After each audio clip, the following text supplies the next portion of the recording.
Good afternoon, this is Bruce and welcome to my humble little shop.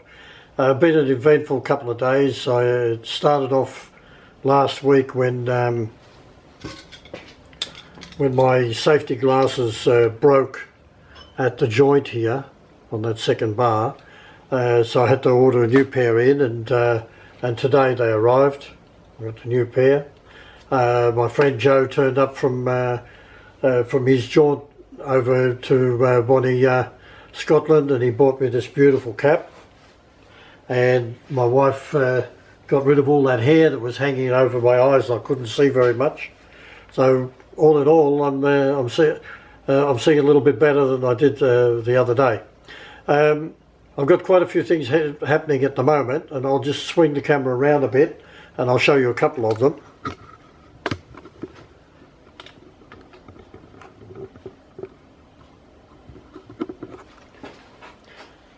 This fella here is a find that I got from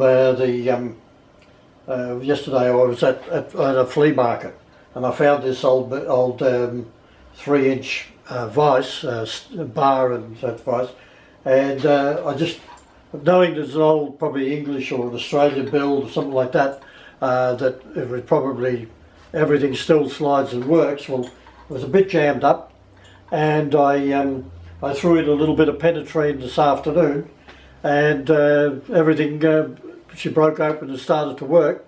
And what I found was, when I spun her around, it just kept spinning.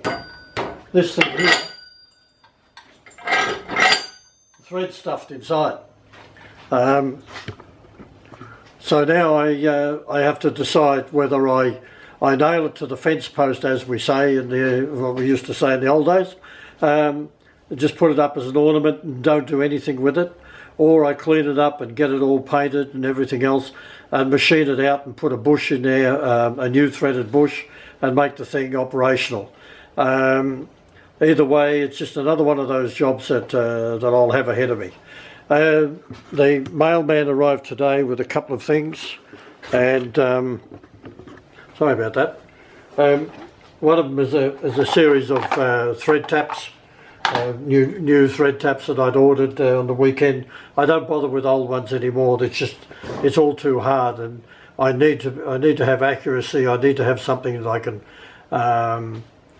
fall back on, and a lot of my taps get a lot of use, so I buy new. On the rare occasion I might get or might sharpen up or get some sharpened. This particular one is an STI, which is the standard thread insert tap. Except that it's stepped. It's got the original thread here, a reaming section, and then the new coil thickness thread there. So that works very well in aluminium in particular. I use that a lot in heads and things like that because it allows you to pick up, hopefully, not always, but to pick up the old thread and to use that to ream and go through and save yourself having to do a drill out a lot. Works with some things, doesn't work with others. Good starter. Of course, you can't get to the bottom of a dead hole, so you can only use it to go so far. Then you've got to get in, drill the last little bit, and run with a regular STI tap to get to the bottom. But they are very good. I have quite a few of them, and this was one that I didn't have in stock, which was a 12 by 1.75. I have the finer ones, but not the coarser one. I have those STI taps up to about 16 mil and a couple of imperial ones as well, and they cover a broad range of the work that I do, particularly in the automotive industry. So that was the arrival today, and then we'll just go around quickly. Questions were asked about why if I've got 2 mils do I need a drill press and that. Well, everything gets used, and here we go. Just going to swing around. I've just loaded up now some of the machines. The HBM, I've set up this paddle that was being brought in by the customer, and I have to bore that out and make a shaft and make a mounting kit to mount it onto a motor. This is an agitator. This is the start of this project. swinging around a getter out that arrived today. This is a part from an oil and gas facility. Downhole evaluation tool. There's a broken stud inside here. I'll need to take that out. There's gas in here and other things, so that's going to be a very careful job, the getter out job I've got to do. Over on the big mill,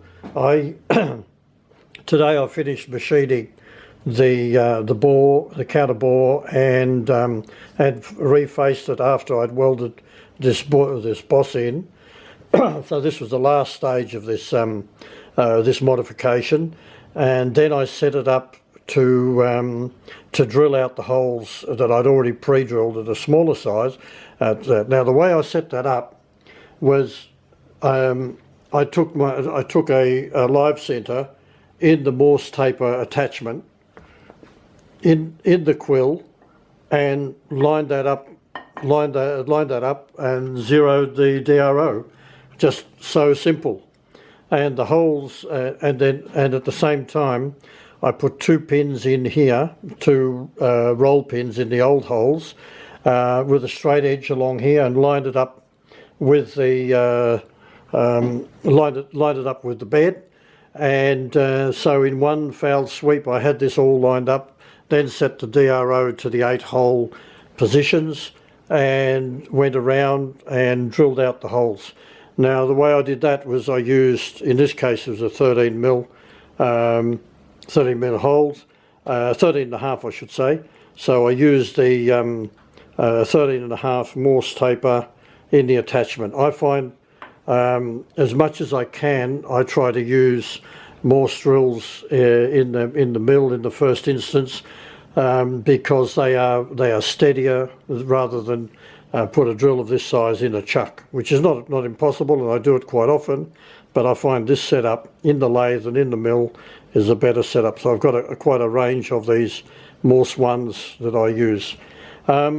So that's it. I also mounted this new lamp, drilled and bolted in the base, and I can tell you these old British machines, the castings are so dense and strong that it's like drilling and tapping through 4140 pre-hardened, because they are really good castings, and that's what makes the old British machines so good. British and the Swiss and the German and Swedish machines were all, the castings were aged for a long time before they actually were machined, and that gave them, plus the fact that they're much more dense than others. So there we have it. Another day in the life of Gemtrek, my workshop, and we'll catch you again.